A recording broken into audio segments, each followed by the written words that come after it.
So this lesson is going to be about formulas. Our objectives for this lesson is to be able to take a formula and rearrange it depending on what the high-set question is asking you. You also need to be able to substitute in numbers for the variables in your formula. Some background information you need to understand before you can do this lesson is how to actually substitute in variables into an expression or an equation. So a vocabulary term you may not be familiar with is actually what this whole lesson is about, which is formulas. And formulas are just a set of numbers, variables, and operations in some type of order that you use to find what an unknown is. Now, for example, maybe you're trying to find the area of a rectangle. We know that formula is area is equal to length times width.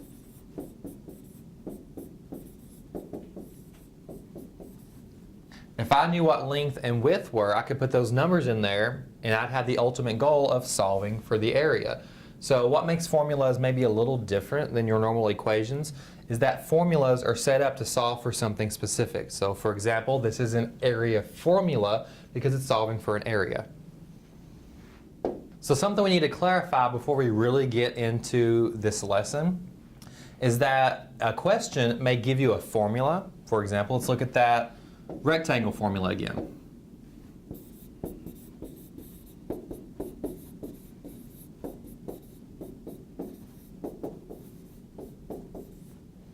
And it may not want you to solve for area in this case. So area is by itself on one side of the equal sign, so normally that's what we would solve for when it comes to this formula. But the question may ask you to solve instead for length. Now if that's the case, you're going to have to somehow rearrange this where length is now by itself beside the equal sign. So let me show you how to do that. So let's pretend we have this formula right here. Dogs equals cats times frogs. Now, normally when we say variable, we mean, it looks like a letter, it acts like a number, looks like a letter. In this case, our variables are actually full words. This right here is a variable all by itself. So is this, and so is that. So we have three variables in this problem. In this case, they want us to actually solve for frogs. Well, if you look at the problem right here, what is the variable that's all by itself on one side of the equal sign? Dogs. Well, that doesn't match up to what we want to solve for, which again is frogs. So we're going to have to somehow rearrange this formula to get frogs by itself. Now, how would you do that? You have to remember your inverse operations.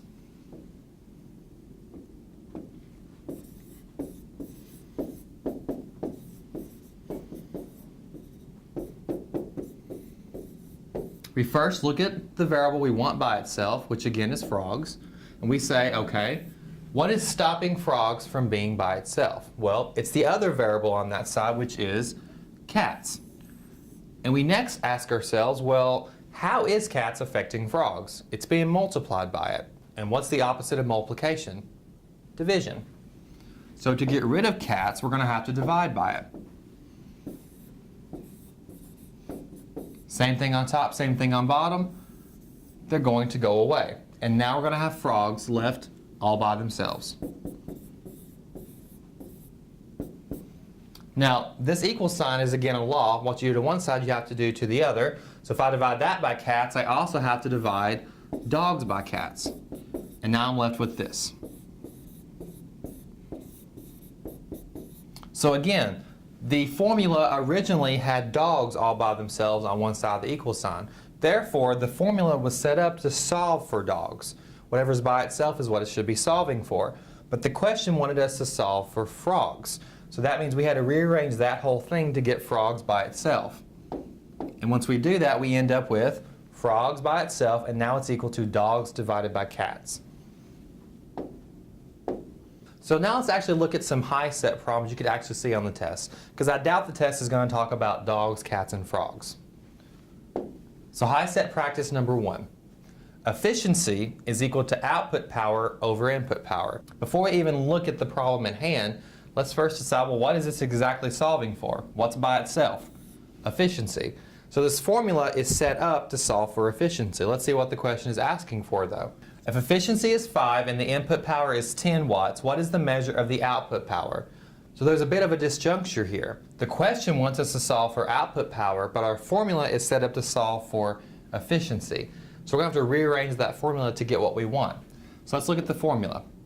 Again, efficiency is the normal thing we would solve using this formula because it's by itself, but we want output power. So our goal should be to get this right here by itself. Well, if you're going to get a variable by itself, and our variable in this case is output power, we have to ask ourselves, what is stopping it from being by itself? What is in the way? Well, input power down here. If that was not there, output would be all by itself. Next question, what are we doing with that input power to the output power? Well, we're dividing the output by the input. And what's the opposite of division? Multiplication. So we're going to multiply by the input power right here. Dividing by input, multiplying by input, it's now gone. But what you do to one side, you have to do to the other side. So we're also going to multiply this by the input power.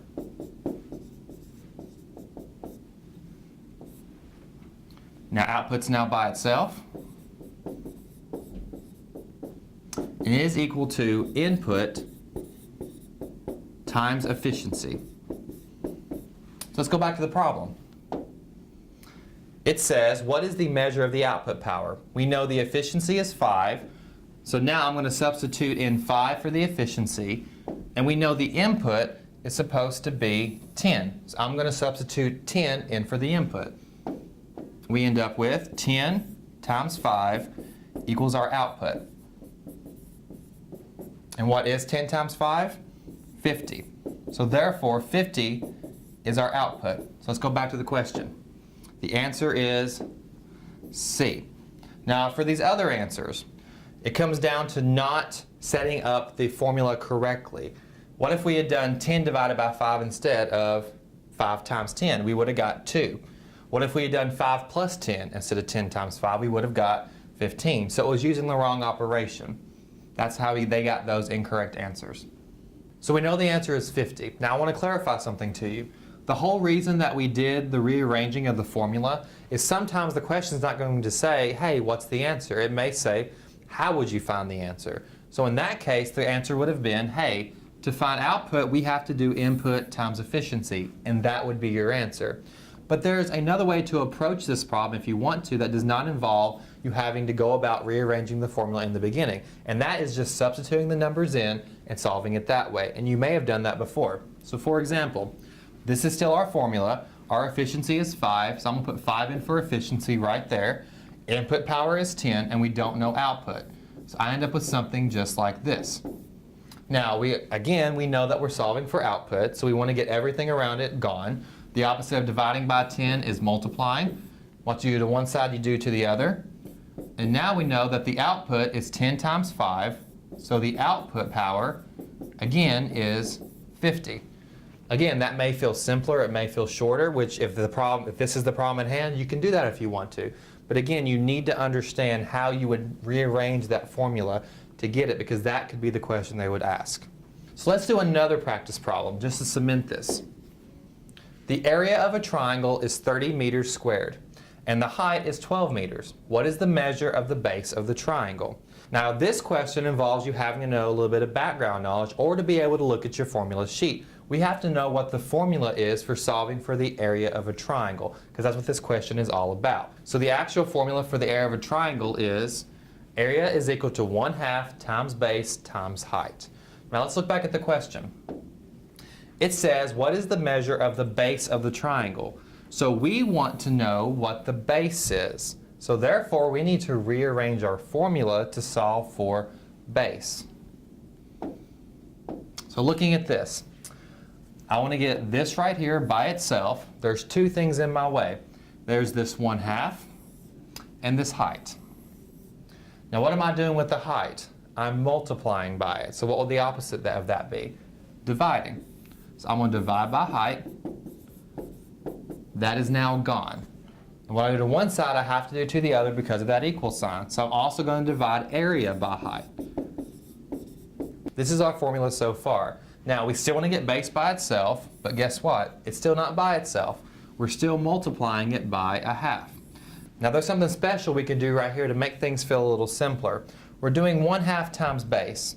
That's the same thing as base over 2, or base divided by 2, and let me show you why.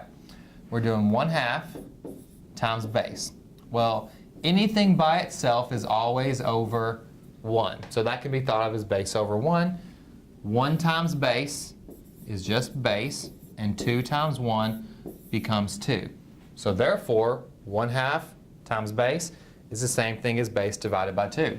So let's just rewrite that, because now it becomes clear how we're going to get rid of that 2. Since we're dividing by it, the opposite would be multiplying. So I'm going to multiply by 2. When I do to one side, I have to do to the other. So multiply this by 2.